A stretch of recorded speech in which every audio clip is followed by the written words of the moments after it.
Welcome everyone to the Reed and Christine Halliday Executive Lecture Series. I'm Dr. Seeley, Associate Dean for the Woodbury School of Business. Our speaker today is Martin Frey. Martin is currently an angel investor with Utah Angels and a partner with Connect, a consulting group focused on accelerating business growth. He is passionate about entrepreneurship and served at the request of Governor Huntsman as the Managing Director of the Governor's Office of Economic Development. While there, he managed programs to create, grow, and recruit Utah businesses.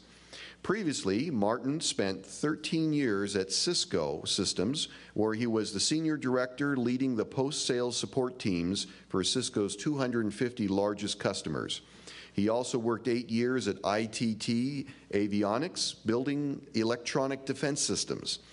Martin graduated from BYU in mechanical engineering and from Harvard's Advanced Management program.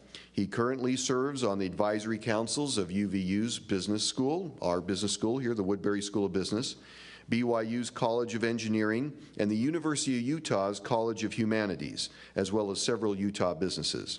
His first passion is the ocean, but since he couldn't find one in Utah, he started climbing mountains and recently climbed Mount Everest. Please join me in welcoming Martin Frey.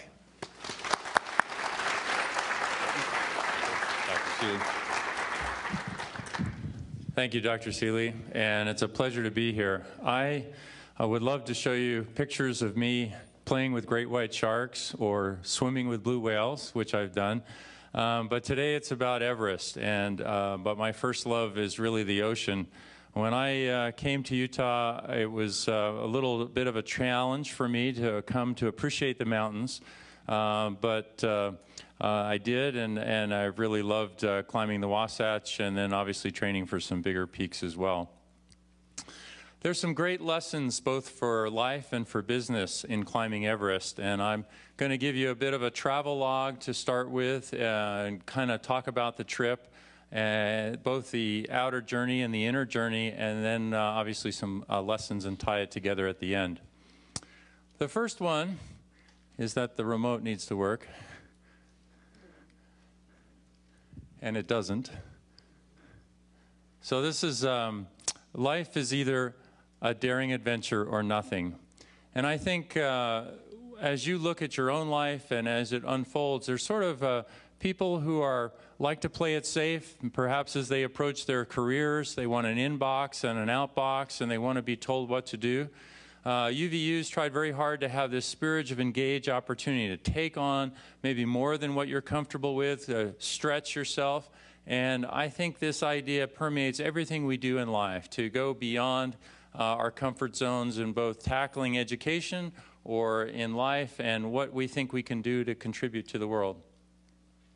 Before I had to decide about spending all this time and money to climb Everest, you really have to know why you're doing something.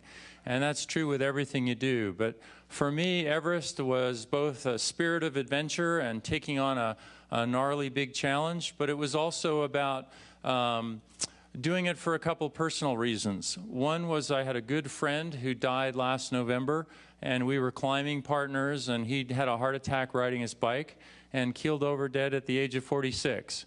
And so I started to realize that life can be short, and you better enjoy it along the way. The other one is my daughter Lily is handicapped, and she may never take a step in her life. And as a result, I realized since I had the opportunity, I better take advantage of doing the most that I could while I could.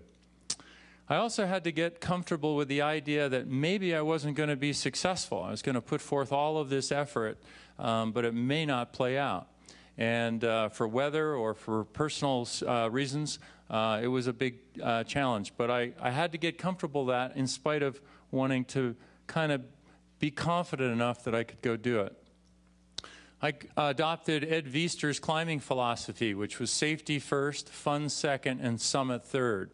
So regardless, I could enjoy the journey even if I didn't accomplish the summit. In fact, about 25% of people who try Everest are successful the first time. And so I felt my probability was pretty low, so my goal was actually to really just get to high camp, or what's called the South Col at 27,000 feet. So the first thing that happens is you spend a lot of time at REI and getting ready, and logistically it's kind of a nightmare preparing all the gear and everything you need. I went over there with about 400 pounds, and it cost me a fortune on all the excess baggage charges. But I got there, and you land in halfway around the world in Kathmandu. And this is kind of the final outpost before the Himalayas, and it's kind of a wild and crazy place. But it's... if you all don't know much about Nepal is actually very poor. Average income is about $400 a year. People are making $1.25 a day. This is sort of their equivalent of Temple Square, if you will, and it's kind of run down. This is their idea of a milk delivery truck and what the milkman uses. The UN feeds 1 million people a day in Nepal. But the climbing industry is obviously big for tourist reasons over there and that sort of thing. Primarily a Buddhist country. You have prayer flags everywhere. And the idea is that as the prayers are floating in the wind, the prayers go up to heaven. This is their oldest temple there, some of the downtown temples. So you know it's going to be a great day when you're staying in your hotel and 7 helicopters come in and land on the front lawn to take you on an adventure. So that's always a good sign. And that helicopter took us from Kathmandu to a little town called Lukla up in the mountains. But as you fly over, you realize why Nepal's so poor. In order to farm in this very mountainous region, you have to do terraced farming. And wouldn't want to have to grow crops going up and down the hillsides.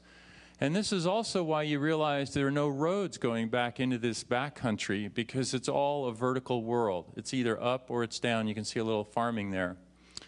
This is Lukla. We're coming into the Tenzing Norgay airport. It's the most dangerous airport in the world. More deaths happen here. There's kind of this mountain at the end of the runway, and this airport is very short, runway. And so either the planes in the clouds hit the front part, or they go too far and hit the back part. So that's why we took a helicopter. This is kind of some of the kids in their just normal dress. I love the U.S. Army upside down, but anyway, that's kind of what that's like. So when you get there to Lukla, it's an 11-day climb up through the foothills, if you will, to base camp at 17,000 feet. And you pass the real world of how people normally live. They're living in a hut like this with no running water or no electricity. They have open fires in their homes, so tuberculosis is very high. The mortality, infant mortality rate is pretty high as well. And you really appreciate, you know, all this opportunity and blessings you have. You see these Sanskrit all over the stones and kind of a monument, religious monument there as you're going up. And we're trekking along. And then you realize that these people have never seen a car or a truck, and the whole economy is done on the back of porters. So all the building materials, everything is brought in on either porters or yaks. And you realize it's an amazing economy they've built. These guys will carry up to about 200 pounds on their back. These are kind of the fancy hotels for the climbers, not the regular homes.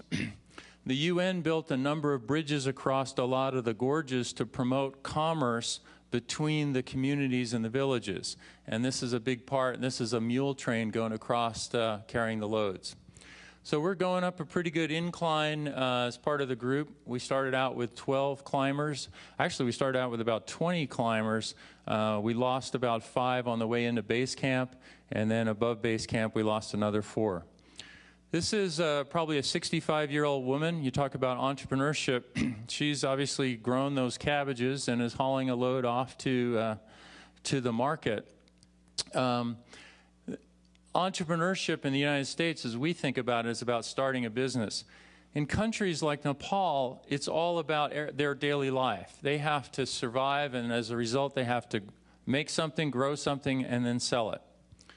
This is a regional hub called Namche Bazaar, and this is where all the farmers and merchants and everybody brings stuff to sell it, and then a lot of hotels for the climbers as they go on into the Himalaya. This is the knockoff store where you can buy a down jacket full of chicken feathers for 20 bucks. And that's my wife and I. She climbed to base camp with me, and for her, getting to base camp is pretty much about the equivalent of me getting to the summit. These kids are two girls, probably about 7 and 9, something like that. It's a Thursday afternoon, and instead of being in school, they're working and hauling loads. And they start these kids very early, and it's a tough life, but that's how the whole economy works. This is a town, now we're at about 12,000 feet, called Khumbu, and you can see on the right-hand side a bunch of tablets. The monks in the monastery carve prayers along the in the stone tablets as part of their meditation. And when they're done, the tablet isn't important to them, so the town collects them and displays them. But there are thousands and thousands of these carved tablets all over Nepal. Heat is through yak dung in the little tea houses that you stay in on the journey. And then these are a lot of what these white things are called stupas, and they're like a religious monument. And around them are prayer wheels, and you rotate the prayer wheels clockwise in order to have a blessing and good luck. So now we get up a little further, and the snow starts hitting us as we're off on our trek in. This is the kind of trail we were going in over the 11 days. And my wife is actually right in the middle of the picture. But as you go up, you start to see mountains like you wouldn't believe. We always like looking at Mount Temp, but just multiply that times 10. Here's an interesting lesson for business. You have a CEO and a bunch of workers, but the CEO is still carrying his load. And I think I see a lot, as I work with a lot of entrepreneurs or small companies, sometimes the CEOs think they're the conductor of the orchestra and don't do much beyond that. And that was a great lesson. These are monuments to a lot of the climbers who died on Everest, and it's kind of an interesting tribute. And as you think about all the previous businesses that have died before yours, there's a lot of lessons in what their experiences were like. So now we're at base camp, 17,000 feet.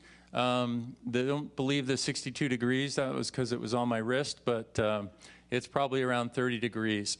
And we're situated on a glacier at the foot of Everest. And this glacier is a flowing glacier, but it's kind of good for the season to set up your tents. That white tent is kind of like our living room. And we were actually on the mountain for 51 days. So it was nice to have a little place we could gather and hang out.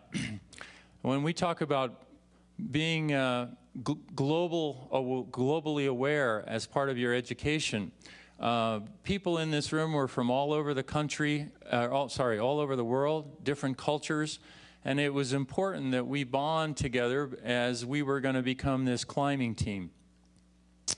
This was the rest of base camp. We stayed away from it because it was kind of chaotic, and there was a lot of disease and germs, and it was very easy to get sick there. So we were kind of off by ourselves. You see some interesting things. There's a rock sitting on top of the glaciated ice. And then of the 51 days, it snowed 49 out of the 51. So it was much, what you started to realize is that this was going to be a mental challenge as well as a physical challenge, and quite a grind.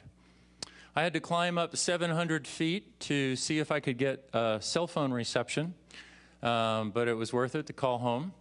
This is a religious puja that's going on. These are the Sherpas that work on the high mountain and fix the ropes and then help us get up. But we're doing offerings there, and this is the head Siddhar Sherpa, who used to be a monk, giving me a blessing in order to be successful. So then I said goodbye to my wife, and she went home after 2 days. And then the real mountaineering began. This is me taking the first of many tests and sort of steps to accomplishing Everest. Everything happened in sequences and phases. Not everybody made it to base camp. A number of them dropped out. Once you get to base camp, you have this big mountaineering test. This is me realizing that I had made the summit team and that I had passed another test. We then went and climbed Kalapatar, one of the mountains to acclimatize, and that was a challenge because even though you're only at 17,000 feet, you haven't been there a long time, and that's a stretch. And then this is Lobuche, another acclimatization climb, and that's 21,000 up at the peak there, and this is our base camp for that.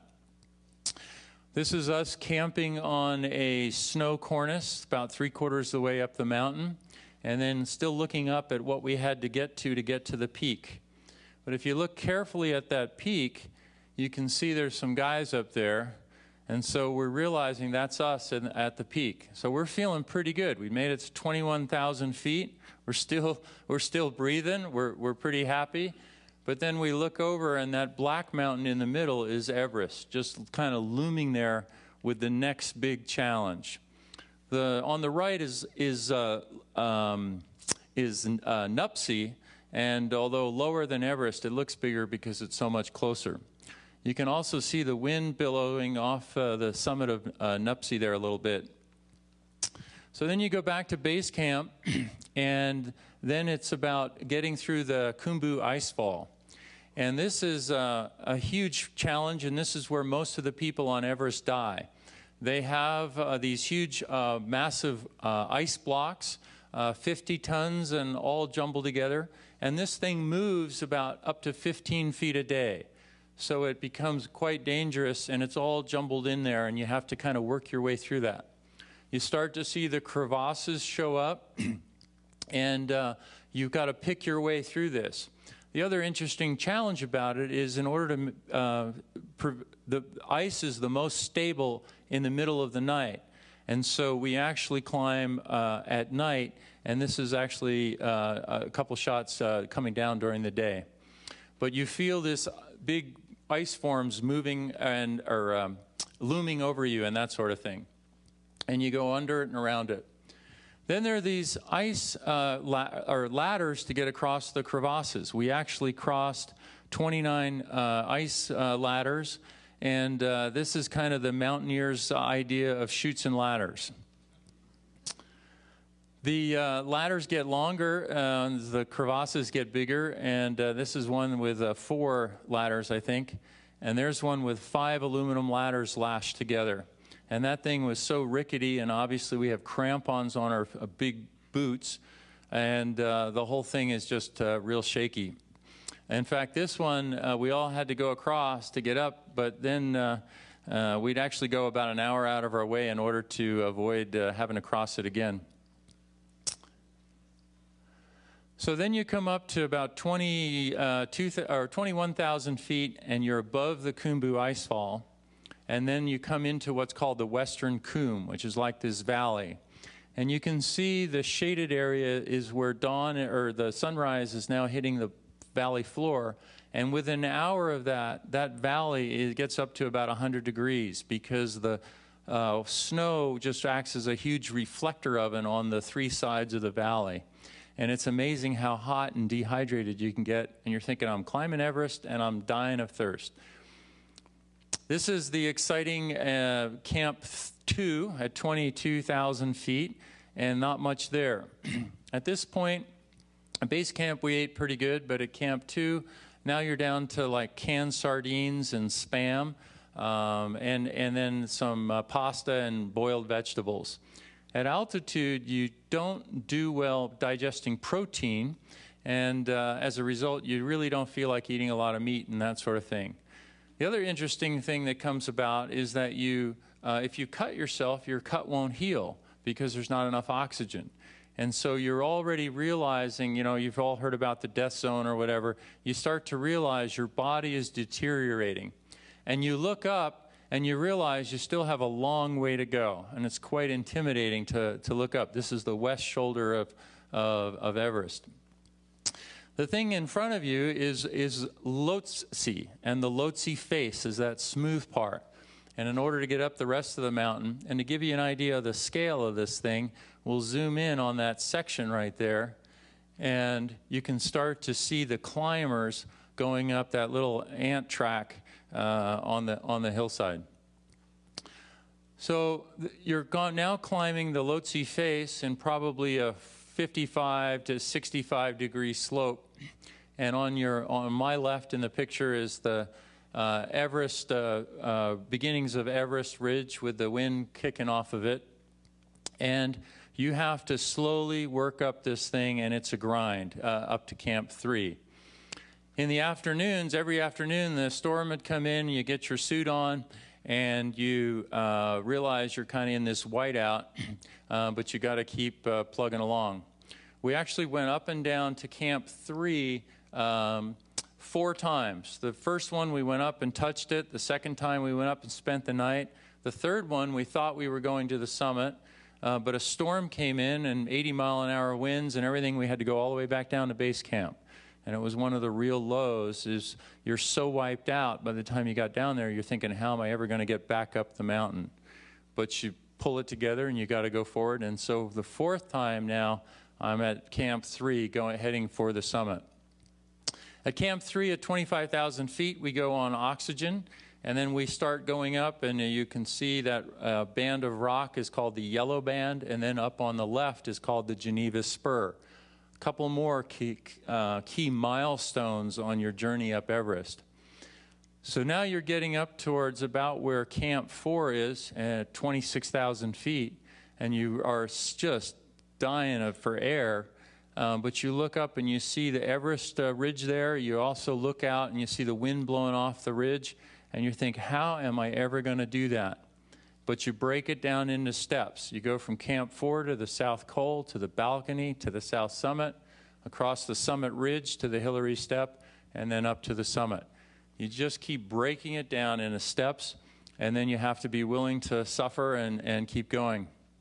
We got to Camp 4 around 11 o'clock in the morning. We went and got rested up a little bit, had some lunch, kind of laid around. And then I took a picture of me in the tent, as I figured if I wanted one last picture if I didn't come back down. So there's me on oxygen. And then this is kind of the clutter in the tent you have to deal with. There's the oxygen bottle that you used. And then at midnight, or at 10 o'clock at night, we got up to get ready. It's really amazing how fuzzy your brain gets. Without that oxygen, you're sort of sitting there saying, okay, I got to put my socks on. Now, what was I doing? Oh, yeah, my socks. And you just got to really focus with determination on what you're accomplishing. At 12:15 at night, we took off for the summit. There were a lot of other climbers on the trail that we had to work our way around in order to avoid a traffic jam up on the mountain. But we unclipped from the safety lines, got around them. And then about 4 in the morning, we got a chance to see dawn on the summit of Everest. And that was really spectacular. You also get a sense of how exposed you are. That's about a 10,000-foot drop right down into Tibet. And that little mountain down there is about 22,000 feet high.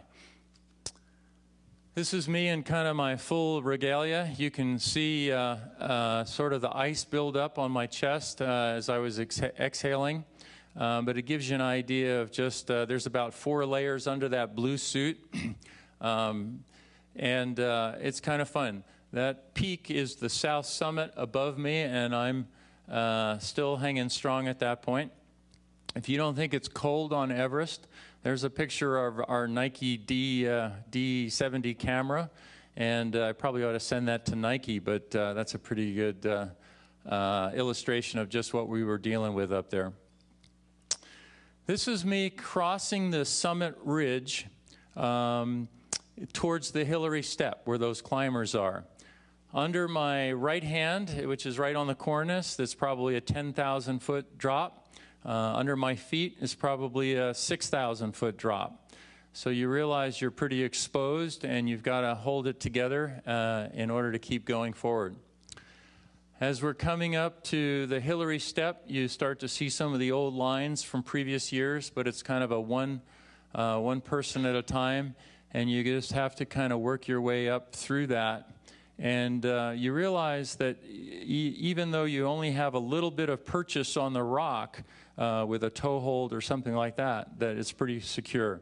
At this point, we're at 28,500 feet. The next thing, you go and work away around at the top of the Hillary Step. You have to work around the rock there. And you realize how Tenzing Norgay and Hillary, Sir Edmund Hillary, did it without any previous ropes and not really knowing what they'd come into find out. And so you realize just how cool they were. This is about teamwork here with my Sherpa, and we're sorting out some rope problems there just below the summit plateau. Here we are on the summit plateau. And you start to realize that even though you only have 100 feet, that is a really hard climb, because although you're on oxygen, that only gives you about a 3,000-foot advantage. And so you're really sucking for air at this point. You can see I'm kind of hunched over, just trying to make it the last few steps to the summit. And here I am. You get to the summit, and the first thing you want to do is just sort of try to breathe and to catch your breath. The second thing you realize is it's pretty cold. And then once you do that and get all that sorted out, then you got to take a photo. And you really enjoy the opportunity to be there with your friends and that sort of thing. And so that's, you take the photo. And then you start having to acknowledge a few things. And here I am acknowledging my family, and then my friend who died last November. And then you start thinking, okay, and I gotta make a statement as well. And so you get out your UVU flag, and you show everybody how cool UVU is. And there's UVU on the top of the world, and then I actually planted the flag because I felt it was really important to let UVU students know that a UVU education will take you anywhere you want to go in life. And I truly believe that. That's the view from the top of the world, kind of looking down. That's looking into Tibet there, and kind of the view down the hillside. This is us. Now comes the dangerous part, believe it or not. It's coming down the mountain. There's this big emotional letdown or adrenaline release once you've been to the summit. But you also realize your legs are just shot, and they don't always do what your brain tells them, and you're cold and tired. Just after this picture was taken, I actually slipped on the Hillary Step. And so for about 15 seconds or whatever, I was dangling from a rope with 6,000 feet below me. And it sort of makes you realize how important that rope is and as you go forward in life. Then you come back all the way down to Camp 2, grab all your stuff, and load it in the backpack. And so you're feeling like you got this heavy load. That's probably 55 pounds of stuff. And you're going back down the mountain, back down through the Khumbu. And you get to base camp, and you realize that these Sherpas do this kind of work every day. And you have nothing to complain about. You're there for fun. So here I am after 51 days. It's the first time that I've seen a green tree, and I'm pretty excited to be back in what I'll call the real world. But I've realized that I'm not the same guy that I was when I left. You have to, any physical struggle that's this big is going to change you. And what I learned was a couple of things I'd like to share with you. Number one, was that you have to learn from those that have gone before you. If I had not done my homework and researched and really asked a lot of questions, and I never would have summited, in spite of being just as in shape or whatever. It was actually the fact that I had taken the time. I met Appa Sherpa here, and he's climbed Everest more than anyone else in the world, 21 times. I met, obviously, some of the expedition leaders and that sort of thing. But take advantage of that as you're starting your businesses or in there. Don't come in and be cocky like you know it all. I see a lot of entrepreneurs that come to me and they think they've got all the answers and they want to prove how much they know. I'm actually more interested in the ones that are teachable and are willing to go along with where we are. The other thing is you have to get comfortable with ambiguity. Life just has too much uncertainty, and to try to map it all out and have it be predictable.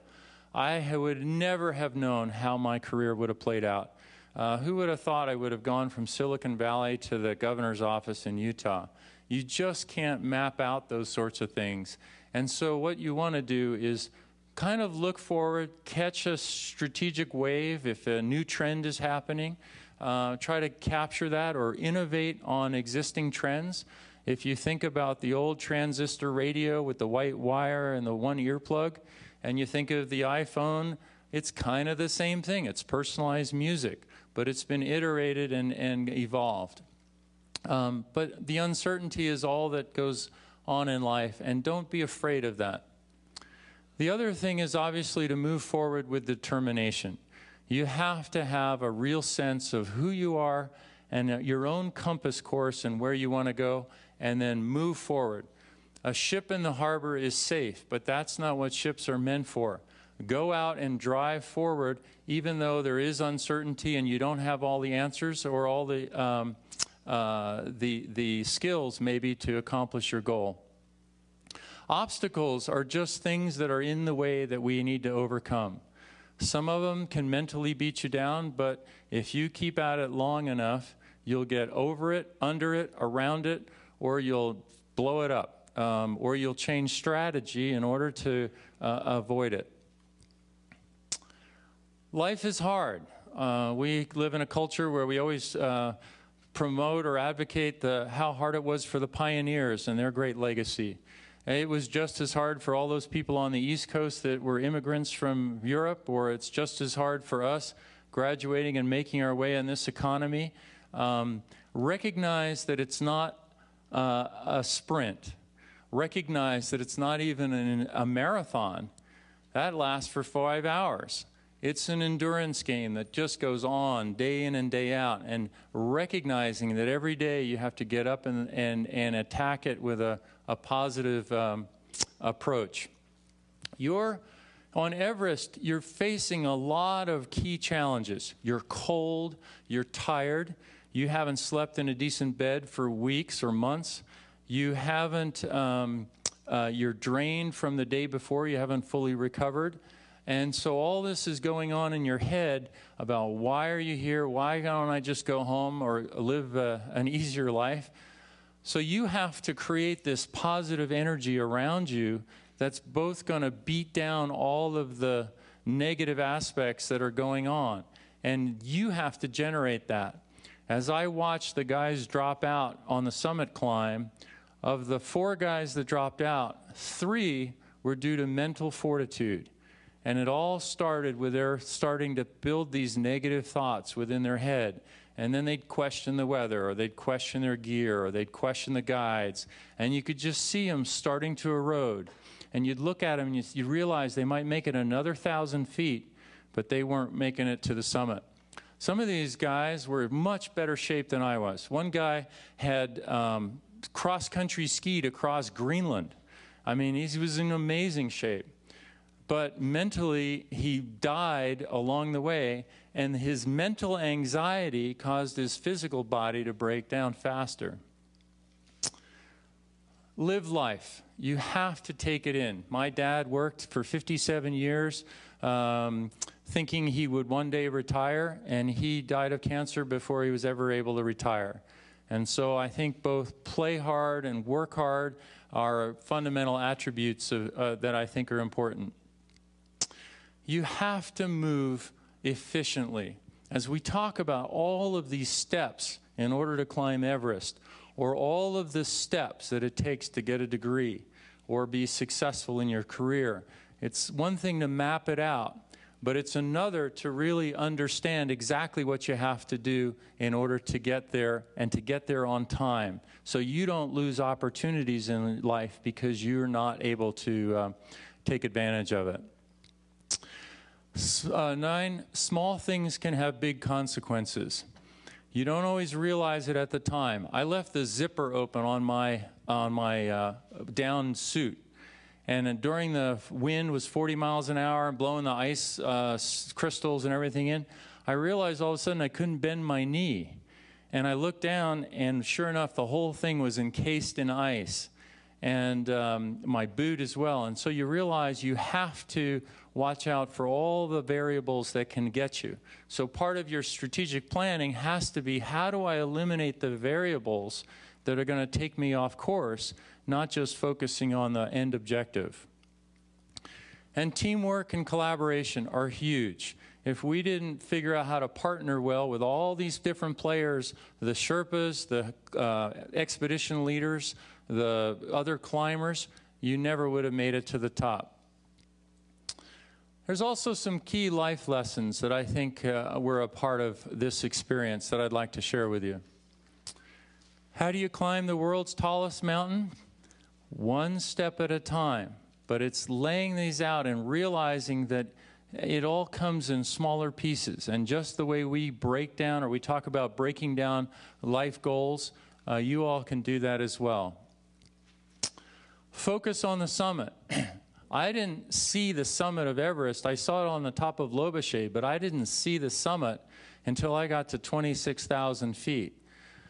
It's important that we realize as we go through the ups and downs of life, or the peaks and valleys, that we have a strategic vision of where we want to go, and that we keep that in the forefront of our minds.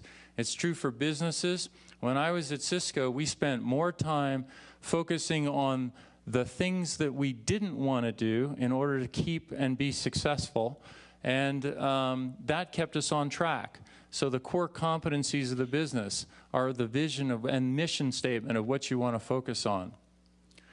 You also want to focus on this idea of daily recovery and renewal.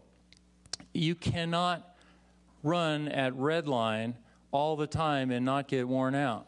So your own personal process of physical recovery, mental recovery.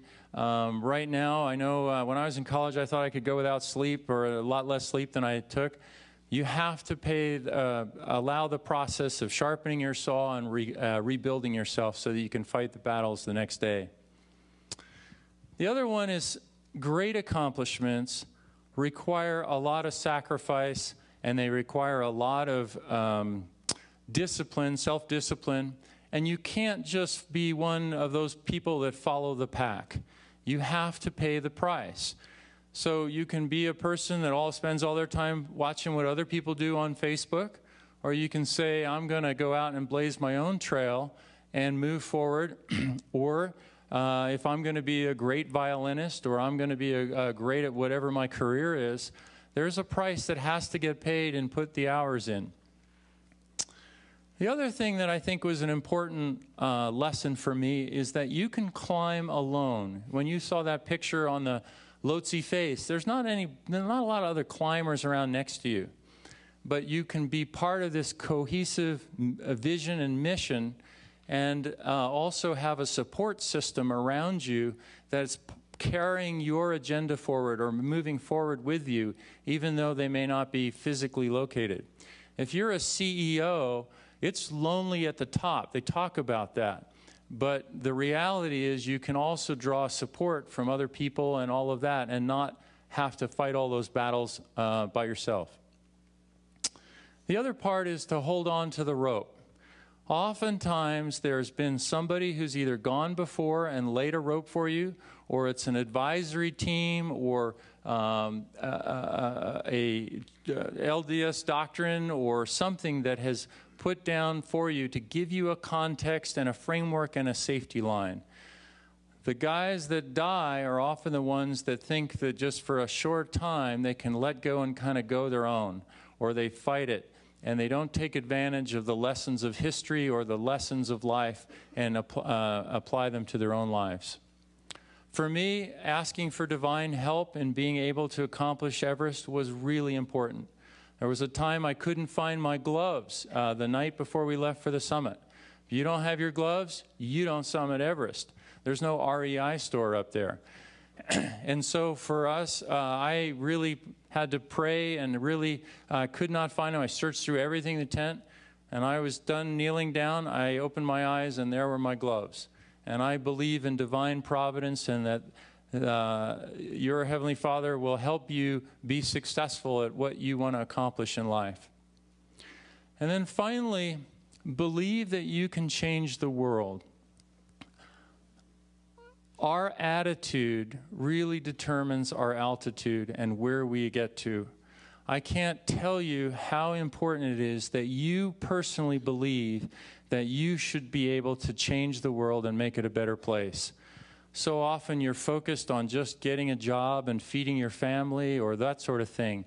But if you walk out of here with the education that you have and the opportunities you be given and not feel like you ought to change the world, then you're shortchanging the value equation.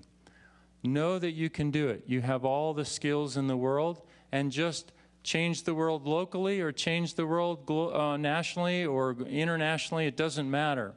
But make part of who you are, part of this idea to take on whatever it is that you want to accomplish and go after it. Finally, I'd like to share with you that even though you may not be in the Himalayas, each of us has a giant mountain in front of us. It might be the challenge of adversity and overcoming physical challenges or different handicaps that we're given, but make these opportunities for hard-earned success in life and take them on with a gusto and a vigor that's going to show who you are.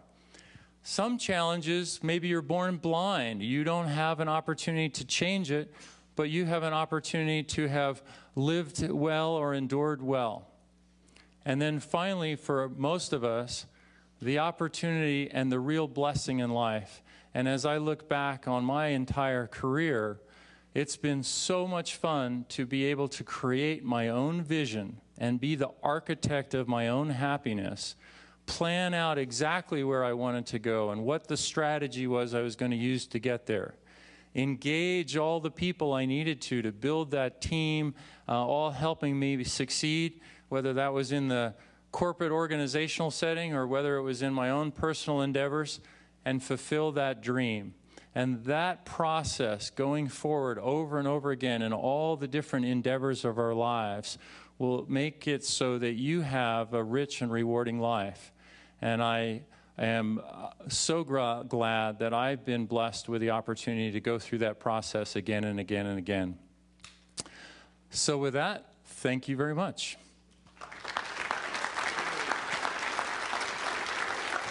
President Holland, if you'd come up here for a sec.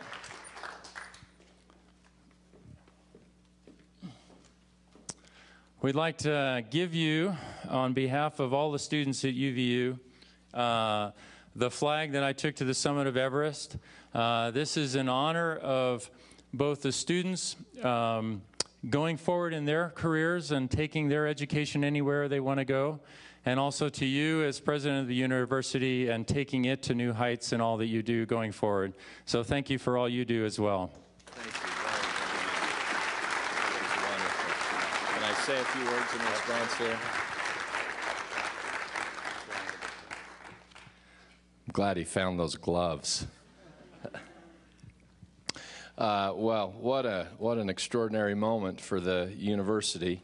I want to thank Martin for this gesture, and maybe for equally, if not more importantly, sharing with you those lessons that came from it. It's a wonderful, tremendous, world-renowned accomplishment to summit Mount Everest. If you ever want to read an interesting book, Into Thin Air, about dramatic recounting of some of the trauma and tragedy that has befallen a number of people trying to achieve that same summit. It's truly a remarkable accomplishment in and of itself. But to take from that and to share with you students, from the minute I was walking down those stairs and hearing the lessons, with every step I took, my head would nod, not from the jolt of the stairs, but to say, that's my life every day. As we face challenges here at UVU, challenges are opportunities. We've got great opportunities here at UVU, and it's messages like that that I heard when I was at your stage in life as a student that have made all the difference in the world for someone like me to come in and try to do what we're trying to do here. And you'll have the same opportunities. You will be the leaders of the future in your communities, in your businesses, in school and civic associations, and in faith communities. You are the kind of students that are preparing yourself for those sorts of things. And this is true wisdom that you've heard today. I hope you were listening carefully, and so I thank Martin for that and for this truly powerful and symbolic message that he leaves with us now, that will go in a pride of place here on the university campus for people to behold and remember this great moment for a good friend and supporter of the university, for the university, and above all for what we do. At the end of the day, it's what UVU is about at every time and every place. It's about you students. So thanks to you, thanks to him. What a great place we all get to associate with. Appreciate it. That was just outstanding, truly. So thankful.